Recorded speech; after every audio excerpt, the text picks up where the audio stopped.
These two have faced off many, many times in the past, but they will do so once again here to decide who takes the absolute gold medal. Yeah, earlier we saw, actually, you know, these two have had such tight battles that up until today, earlier in their last match, the biggest discrepancy between the two was 3 points. Only 3 points. But Pessanha won today by 4. So we'll see what kind of adjustments Yara makes. Restart back on the feet from the double guard pull. We'll see if we can get the scoreboard up on the screen as well. We are just 30 seconds into this match so far. That's going to be a penalty against both competitors.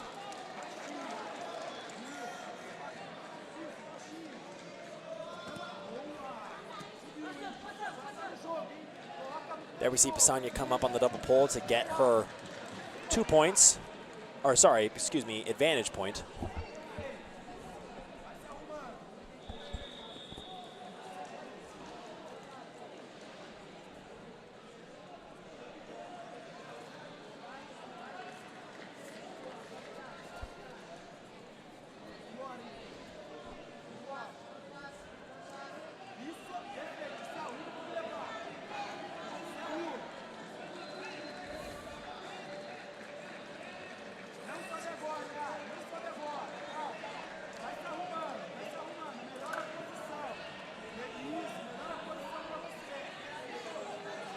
About 1 minute and 30 seconds down on the official scoreboard here.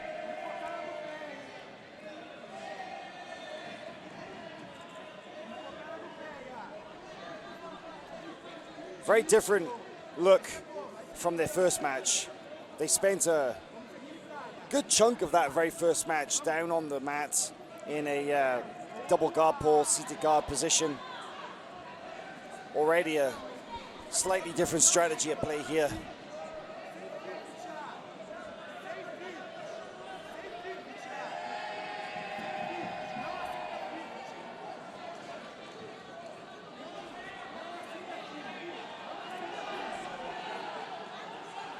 You know, this matchup is very interesting as well. I mean, they face each other so many times that with every new time they face each other, another adjustment is made. And so it's just this ever-evolving game of chess between Pessanha and Soares.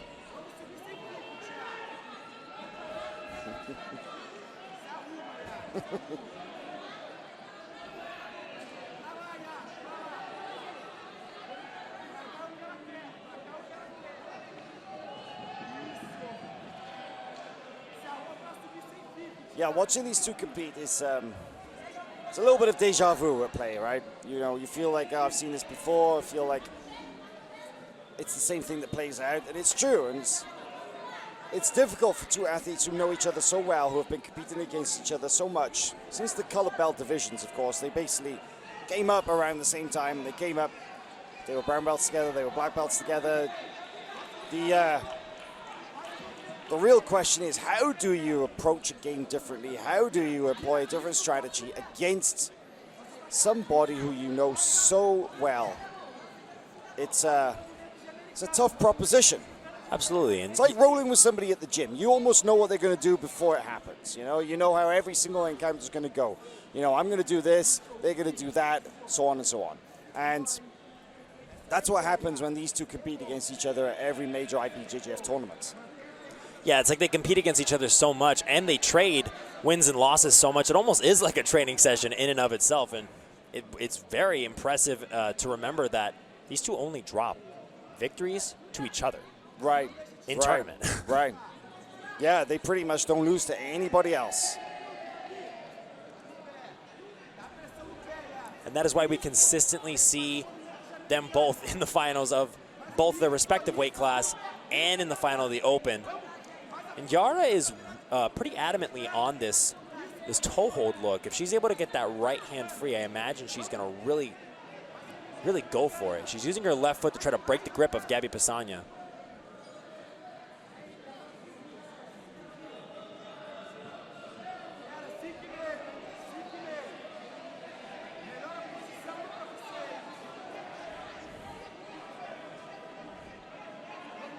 Stuck here in like almost like a double ankle lock position.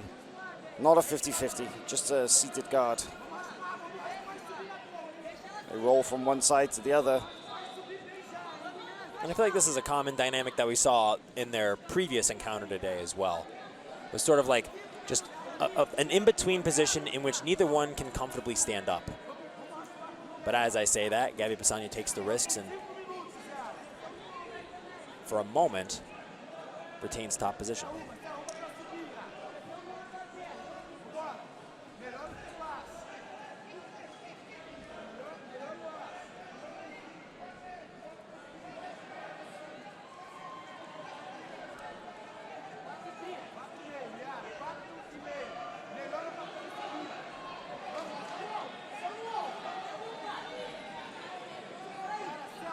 Now Yara on her back with a right leg lasso. Pessanha has the left leg of Yara trapped underneath her shin and a grip to boot. A problem here is that I just don't feel that there's any meaningful progression being sought by either combatant. And unfortunately, that has been the case for the last couple of minutes in this match. Yes, there are grips at play.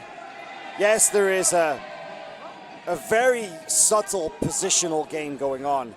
But the simple fact is that neither competitor is moving for long extended periods of time. And I do feel that in cases such as that, under the rules that are very clearly stated in the IBJJF rulebook, that is cause for a stalling penalty. But I just don't see the referees are willing to give it. Well, Hal, it's like you said before, you know, I mean, both of these women have competed against each other so many times. It is, I mean, you know exactly, not exactly, but you have a very good idea of what your opponent's looking for in these kind of situations. And it can be daunting to open up, especially when you know what we might not even know.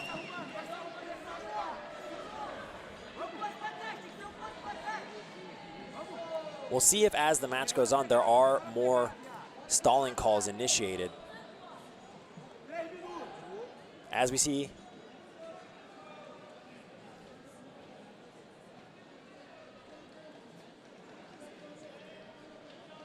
the gi rolled all the way up past the knee there.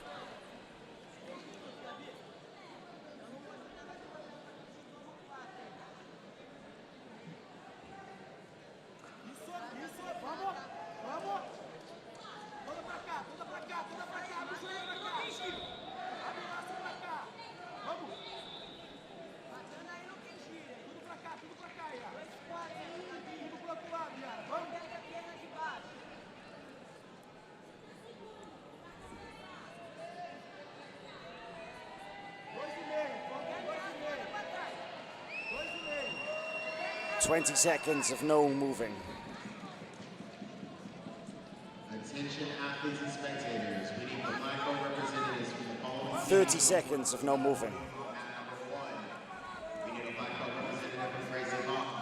We need a micro representative from Pedigo Submission Finance. 40 seconds of no moving. We need a representative from GF. A slight inversion, about 45 seconds. I just don't see how that isn't worth a stalling penalty under the rules. I don't see how the slightest movement of a foot or a hip constitutes activity. There's no meaningful attempt to advance position, to improve the position. I just don't see how nothing has changed in this entire scenario, and yet they've been allowed to stay there for so long.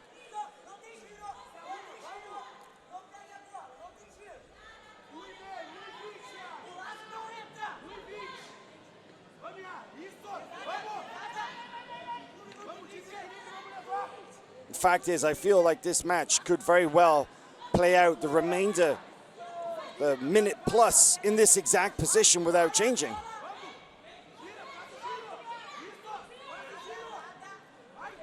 Well, Yara Soares is going to need a sweep, potentially to swing this in her favor. It's here in the last minute now.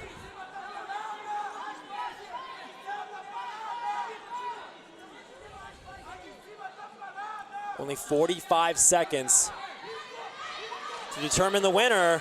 Yara Soares looking like she might come up on a good position here. Oh, but Pessanha probably going to pass to the side.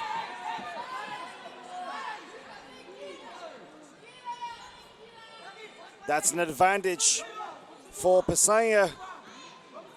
Yara Soares manages to suck the leg into the 50-50. And it looks like Yara Soares might be trying to make a knee bar attack happen here at the end, but it appears it will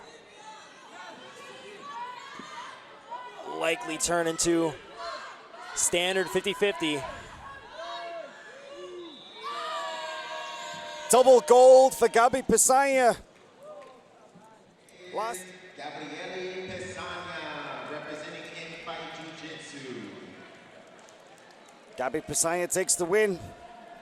Double gold for the young lady.